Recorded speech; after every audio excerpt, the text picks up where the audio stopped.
Amber, and now it's time for the rest of our morning headlines. After a week of protests in Wisconsin over a bill that could take away collective bargaining rights from most public workers, Republicans passed it overnight and had to face a hostile crowd.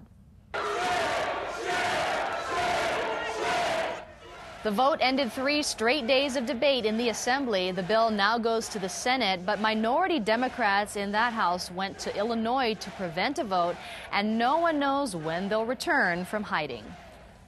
Hollywood producers will get another chance to pitch to state lawmakers. A measure to increase a tax incentive to as high as 40% for certain media companies makes its way to the Senate Committee on Ways and Means on Monday. State lawmakers have questioned some errors in the bill, saying it was rushed. Monday's hearing is expected to give studios some time to address the issues, and no word if actor Cuba Gooding Jr. is going to be at that meeting. It's time now for some Project Economy news. And we move on to this. Governor Neil Abercrombie signed into law this past Wednesday a civil unions bill that would give both gay and straight couples the rights and benefits associated with marriage. And some say the civil unions law would benefit the state economically. And here to talk about that is one of the economists at the University of Hawaii Economic Research Organization, or UHERO, Sumner LaCroix. Good morning, Sumner. Good morning, and thank you so much for joining us. And so you did a report on civil unions and its impact on the economy here in the islands, and you say that it's small. Why is it small? Well, the report, which is co-authored by Kimberly Burnett, another researcher at UHERO, basically shows that over a 5-year period, we're only likely to see about 2,000 local couples enter into civil unions. That's a relatively small number, particularly when we think that, when we look at the fact that there's over 20,000 marriage licenses issued per year. I really don't think people are going to notice civil unions very much. And, you know, when you start thinking about 2,000 couples, that's 4,000 people in a state of over 1.3 million people.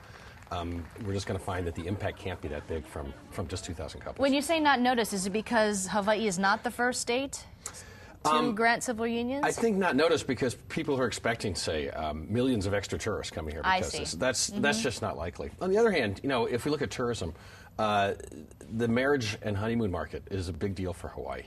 There's over 4 million visitor days a year that come from honeymoons and marriages. Myself, when I first started doing this research, I thought most of them come from Japan. And then what I found out was about half of them come from the mainland United States, with a large number coming from the East Coast as well as the West Coast. The West Coast is really important here because there's 4 states on the West Coast that now allow civil unions: California, Washington, Oregon, and Nevada.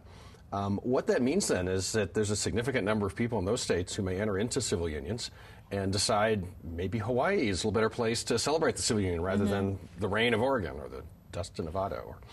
Okay. So it sounds this like would be a great place to come. It's interesting celebrate. about tourism because you talk to some tourism officials, and some say there will be more visitors, and some say there won't be that many visitors. But you do have some travel agents who are looking at Hawaii, who actually looked at Hawaii even before the civil unions law was signed, and said that, you know, this might be a place to start marketing to. You know, we estimate that there's going to be about 8,000 out-of-state couples that come to get civil unions. The thing about that, though, is that they bring people. You know, it's not just they that come. A good number of those people are going to bring family and friends, and those could represent additional visitors. They spend money.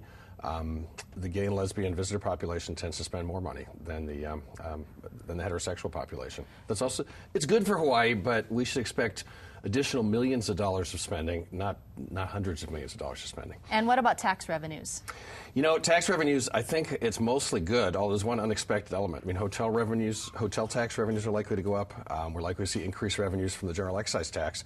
But some couples entering into civil unions may find, just like couples that get married, that they pay higher tax bills. There is a marriage tax that results from any progressive income tax system, and some people are going to fill out their state income tax forms and find, whoa, our tax bills have gone up because of this. For the state right now, that's probably a good thing. Yeah, and really quickly, Sumner, let's just, hypothetically speaking, if gay marriage were allowed in the islands, do you think that would have an economic impact? I think that would have a much bigger economic impact. I think that people are much likely to celebrate a marriage than a civil union. And that, yes, I think that would have a substantially bigger impact than civil unions. All right. Sumner LaCroix from the University of Hawaii's Economic Research Organization, thanks so much for joining us this morning. And again, if you want to see this interview again, you can go to our website, kitv.com.